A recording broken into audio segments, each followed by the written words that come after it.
26 अगस्त 2026 नेपाल की वो सुबह जो शायद वहां रहने वाले हजारों लोगों की यादों में जिंदगी भर एक खौफ बनकर रहने वाली है। सुबह का वक्त था, पहाड़ शांत थे, लोग अपने रोजमर्रा के काम पर थे।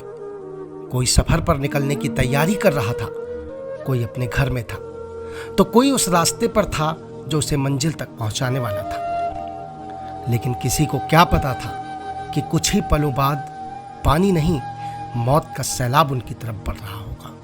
नेपाल और तिब्बत की सीमा से अचानक पानी, बर्फ, चट्टानों और मलबे का ऐसा रेला नीचे आया जिसने रास्ते में आने वाली हर चीज को अपने साथ बहाना शुरू कर दिया। वैज्ञानिकों और अधिकारियों की शुरुआती जांच के मुताबिक हिमालय में ग्लेशियर का एक हिस्सा टूटकर नीचे गिरा। चट्टानों और मलबे के साथ नदी का रास्ता बाधित हुआ और फिर पानी ने जैसे ही रास्ता बनाया, पूरा पहाड़ ही सैलाब बनकर नीचे उतर आया। भोटे कोशी नदी देखते ही देखते शांत नदी से मौत की नदी बन गई और फिर यही पानी त्रिशूली की तरफ बढ़ गया। कुछ ही मिनटों में सड़कें गायब होने लगी, पुल पानी में समा गए, गाड़ियां खिलौनों की तरह बहने लगी, घरों की दीवारें टूटकर मलबे में तब्दील हो गई और जिन रास्तों पर कुछ देर पहले जिंदगी चल रही थी, वहां सिर्फ कीचड़, पत्थर और तबाही शेष रह गई।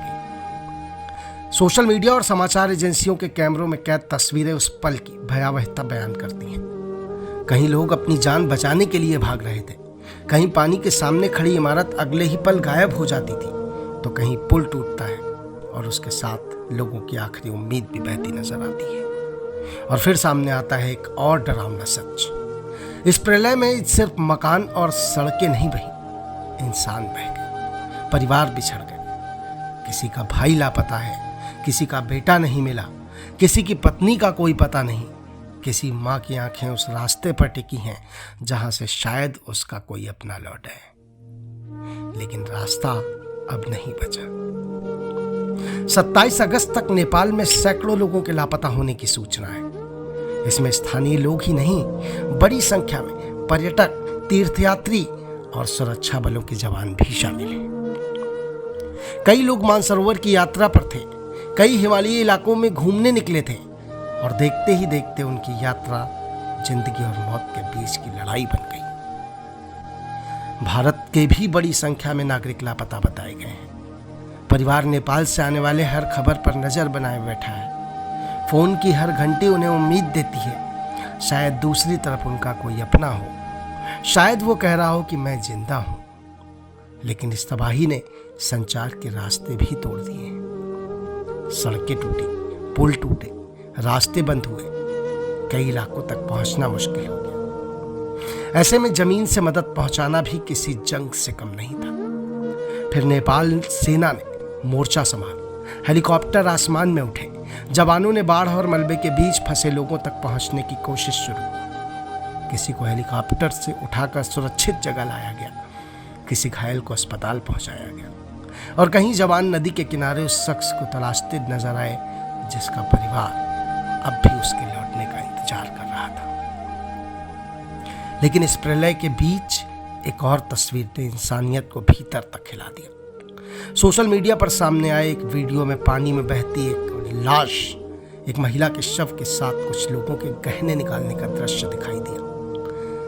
अगर वीडियो में दिखाई दे रहा दृश्य सच है जो बताया जा रहा है, तो सवाल सिर्फ उन लोगों से नहीं है, सवाल हम सब से है। आखिर मौत के बाद भी किसी इंसान को चैन क्यों नहीं मिला? जिस शरीर को उसके परिवार वाले आखिरी बार सम्मान देना चाहते होंगे, जिस गहने को शायद किसी पति ने अपनी पत्नी के लिए खरीदा होगा, किसी माँ ने बेटी को दिया होगा, किसी परिवार की यादों से जुड़ा होगा, उसी गहने पर अगर किसी की नजर पड़ जाए तो समझिए तबाही सिर्फ नदी में नहीं आई है, तबाही इंसान के भीतर भी आई है। पानी घर बहा सकता है, सड़क बहा सकता है, पुल बहा सकता है, लेकिन अगर लालच इंसानियत को बहा ले जाए तो फिर सवाल प्रकृति से ज्यादा हमसे पूछा जाना चाहिए। नेपाल में आज मलबे के नीचे सिर्फ पत्थर नहीं है, किसी का घर दबा है, किसी की दुकान दब गई है, किसी की रोजी रोटी चली गई और शायद किसी परिवार की पूरी जिंदगी एक ही रात में खत्म हो गई। तस्वीरों में दिखाई दे रहा कीचड़ सिर्फ मिट्टी नहीं है, उसमें किसी की यादें मिली हुई हैं, किसी की किताबें हैं, किसी बच्चे के खिलौने हैं, किसी लड़की की शादी के सपने हैं, किसी बूढ़े की जिंदगी भर की कमाई है, और किसी परिवार की वो तस्वीरें हैं जिन्हें अब शायद कोई कभी नहीं देख पाएगा। 40 किलोमीटर तक सड़कें तबाह होने और दर्जनों पुलों के क्षतिग्रस्त होने की भी खबर सामने आई। बिजली और संचार व्यवस्था प्रभावित हुई। कई इलाकों में राहत पहुंचाना चुनौती बना हुआ है, लेकिन इन सब के बीच इंसानियत की कुछ तस्वीरें भी सामने हैं। जवान अपनी जान जोखिम में डालकर लोगों को निकाल रहे हैं। स्थानीय लोग अनजान लोगों को अपने घरों में जगह दे रहे हैं। हेलीकॉप्टर उन पहाड़ी इलाकों तक पहुंच रहा है जहां सड़क का नामो निशान नहीं बचा, और दुनिया भर से मदद के हाथ नेपाल की तरफ बढ़ रहे हैं। भारत ने भी राहत सामग्री भेजी है, क्योंकि आपदा सीमा नहीं देखा करती, दर्द नागरिक नहीं पूछा करते, और जब इंसान मुसीबत में होता है तो सबसे पहले इंसान ही उसके काम आता है। लेकिन सवाल फिर भी वही खड़ा है, आखिर हिमालय में ये तबाही इतनी भयानक क्यों?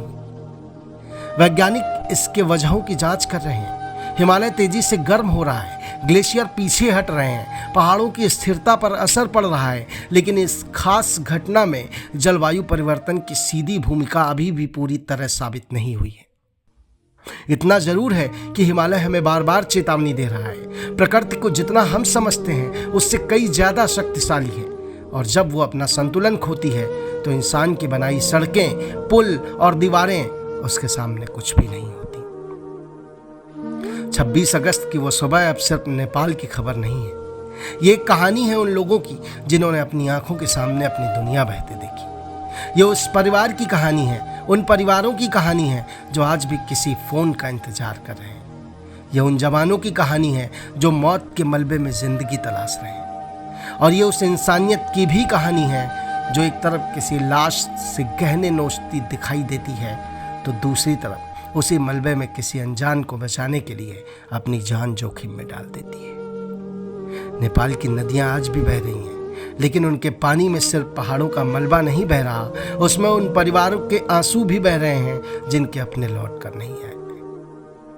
और शायद इस प्रलय की सबसे दर्दनाक तस्वीर भी यही है कि प्रकृति ने इंसानों को एक झटके में बता दिया, घर कितना भी मजबूत हो, सड़क कितनी भी चौड़ी हो, पुल कितना भी बड़ा हो, जिंदगी की कोई गारंटी नहीं। इसलिए जब अगली बार किसी बाढ़, भूकंप, प्रलय की तस्वीर मोबाइल पर आए तो उसे सिर्फ एक वीडियो समझकर आगे मत बढ़ना। उन तस्वीरों के पीछे किसी का पूरा संसार उजड़ा है, किसी माँ की आंखें हैं, किसी बच्चे का इंतजार है, किसी पति की आखिरी उम्मीद है, और शायद किसी ऐसे इंसान की कहानी है जिसकी आवाज़ अब कभी सुनाई नहीं देगी।